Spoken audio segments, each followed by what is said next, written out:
O'zi Polshada qanaqa mashinalar bormi yo u yoq bu yoq. Misol uchun Germaniyada Mercedes, BMW chiqadi.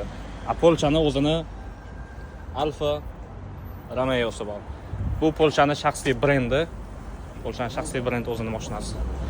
Bizga shu yerda hozir AirPods sotayotgan ekan, brat. Ile kosztuje? Będę musiała pocierać. Na złota. Bizga pulashmoqchi bo'pti. 350 złotego. Ale tu jest bardzo dużo, nie?